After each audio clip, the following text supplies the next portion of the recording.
Welcome back to the Gridiron Expert. Today we are breaking down the top 30 Power 5 teams on the road these past 5 years against FBS opponents.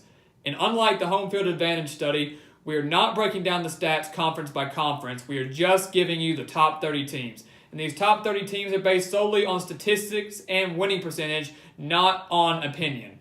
And there is a new number one, so let's go ahead and reveal the rankings. So Ohio State claims the number one spot in the top 30 road ranks these past 5 years against FBS opponents. The Buckeyes finished 23-2, which is good for a 92% winning percentage, jumping from number 3 in the home ranks to number 1 here in the road ranks. And as I said before in our home field advantage video with those top 30 teams, I'm not going to put the winning percentage or the records up here for all these teams, but if you do have a question about a team that on this board or one that did not make the top 30, leave a comment and I'll gladly tell you what those were.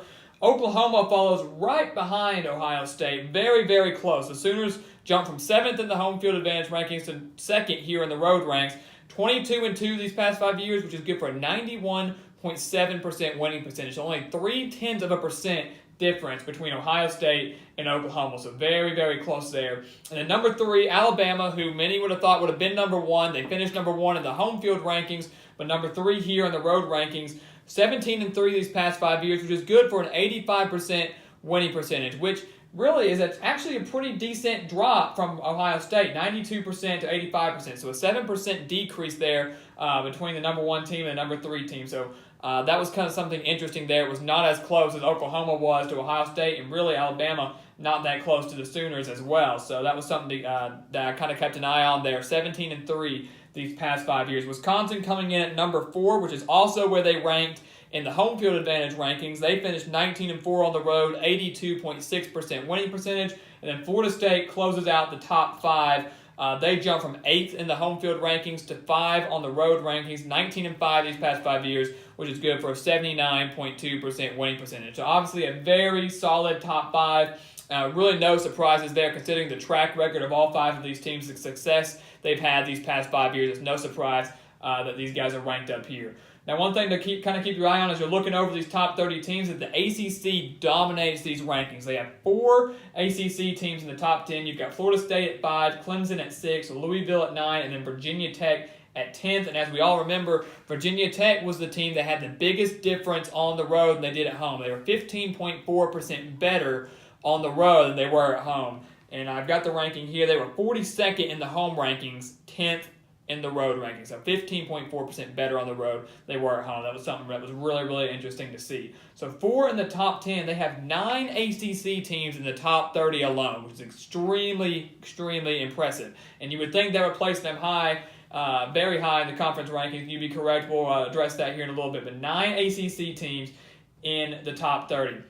As we work our way down, I want to mention something else. There were 8 teams among these Power 5 teams that had the exact same rank with the home ranks as they did with the road ranks. So we had Georgia finishing at 11th here, as they did in the home rankings as well, finished 11th in both. And one thing to keep in mind is just because they have the same ranking does not mean that they had the same record or winning percentage. It just shows how they stacked up at home and on the road. But they did not have the same record, did not have the same winning percentage, they just had the same rank. So Georgia finishing 11th in both of those. Kansas finishing last among the Power 5 teams, 64th, both at home and on the road. They went 0-27 these past 5 years against FBS opponents on the road. They have not won a road game these past 5 years for the Jayhawks. Michigan State coming in at number 13, both at home and on the road. Mississippi State, 28th, both at home and on the road. Syracuse, 58th for both of those. Vanderbilt at 51. West Virginia at 33rd, and Wisconsin, as we mentioned earlier, at number 4, both at home and on the road. So 8 teams had the exact same rank for both of those, and only 1 team had the exact same record for both their home record and their away record, and that was Iowa State, going 8-20 at home these past 5 years and 8-20 on the road these past 5 years. So that was obviously a very interesting statistic. Overall, this is a very solid top 30 with a couple surprises in there, and you can really see how big of a difference some teams play on the road better than they do at home. You can look at some of these teams that made major drops from the home rankings to the road rankings, or teams that weren't even in the top 30 of our home field advantage rankings that cracked maybe the top 25, such as Boston College. here in our road rankings. So that's something that was really, really interesting to see. Some teams that, oddly enough, played better on the road than they did at home when you would think it'd be the exact opposite. Now, here's one thing that was a major shock for me with the conference rankings here for the road statistics. As we all remember, our home field advantage rankings, it was no surprise that the SEC finished first. They were first with a 65.5% winning percentage. The Big Ten comes in with the road statistics with a 75.5% winning percentage on the road, collectively as a conference. That's extremely impressive. If you round that up, that's a 76% winning percentage these past 5 years on the road, which, as we all know, on the road should be a little more difficult than it is to play at home. ACC, 24.4% behind the Big Ten. So the Big Ten, it's not even close. The Big Ten, way ahead of any other conference, any other Power 5 conference, based solely on their road winning percentage. So it's very, very impressive. And this can also spark a discussion, which I'd love to see in the comments. Which conference is technically the best going into this next coming season, this 2018 season? Would it be the SEC, who owns the number 1 spot in home rankings, home winning percentage, or would it be the Big Ten, who won by a landslide in their road winning percentage, which in theory is more impressive and more difficult than winning at home?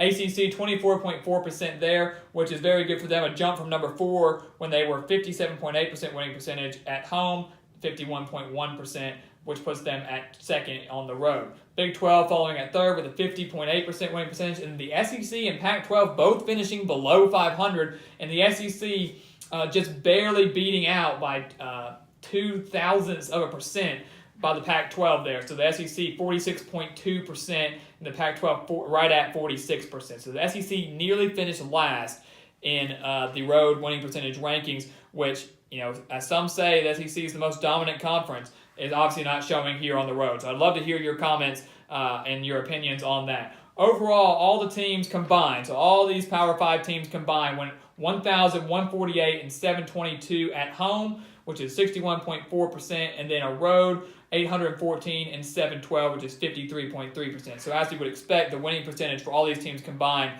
is just a little bit better at home than it would be on the road. But what took me more by surprise with these conference rankings and seeing how extremely well the Big Ten did collectively as a conference on the road. It's extremely impressive. And I know when you have teams like Ohio State and the Michigans of the conference, the Michigan States, those type of guys that really boost the conference, but collectively it was very, very impressive. So that was something to keep our eye on there, and I'd love to hear your opinions down in the comments below. Overall, it was a very fascinating study. I wish we would have had time to do more and break it down by each conference. We obviously didn't have time to do that, as predictions are coming up very soon. Remember, those do start on June 29th. We're just 19 days away from predictions, so make sure you keep your eye out for that.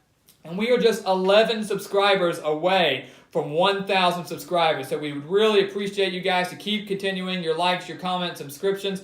If you can go out and tell anybody you know to come subscribe to the Gridiron Expert. We've got some great analysis and some great videos coming up, especially when we start predictions on June 29th. We always appreciate you guys. I always appreciate the support and the comments. We love talking to you guys. So we really appreciate that. And please get us to 1,000 subscribers before predictions start on June 29th. So thank you for watching. Please continue to like, comment, and subscribe. And we will see you next time on the Gridiron Expert.